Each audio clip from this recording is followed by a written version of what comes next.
Wait, another point I made in the last night on Lawrence's show, and I thought it was interesting when I got home. One of the Twitter responses. When you're going to go on TV as a pundit, I don't know how you would do it, but what I do is I know what the topic is. I know who I'm going to be talking to. I have some general idea of what's going on. In fact, it depends on the show. Sometimes you get detailed stuff. When I used to go on Keith Olbermann's show, I would know exactly what the questions were going to be, and they wanted to know what my answers were going to be, by and large. Not so much last night with Lawrence. I just knew that the topic was Susan Sarandon's comments. But so anyhow, you try to come up with a couple of little pearls of wisdom, and mentally rehearse them. And one of them was that what I intended to say was, throughout, I've been voting for a lot of years. I've been voting since the late 60s or 70s, and in all that time, there've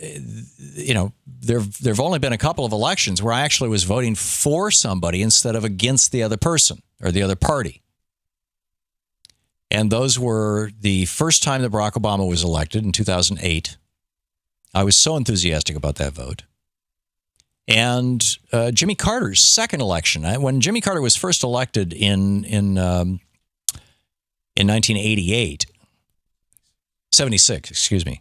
In 76, I was just voting as a Democrat.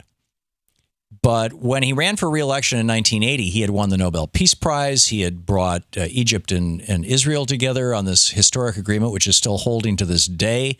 We had been 4 years without a foreign war for the first time in, I think he was the first president ever to preside over such a thing, at least since World War II, in my lifetime.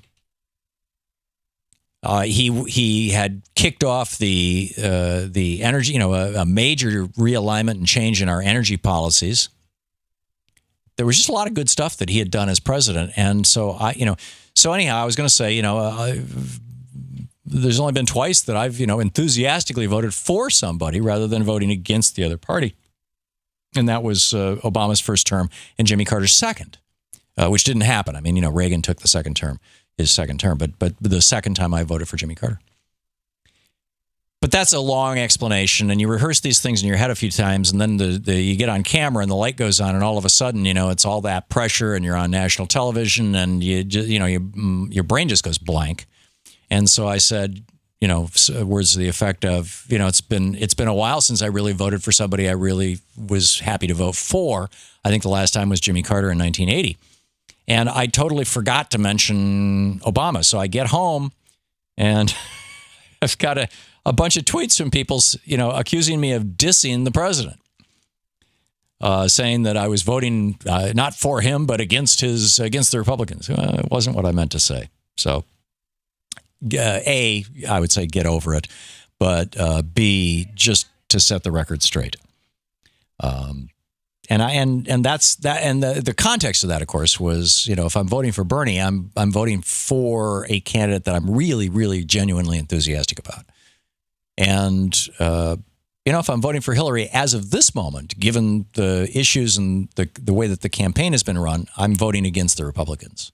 Now, I would love for her to earn my vote or my enthusiastic vote.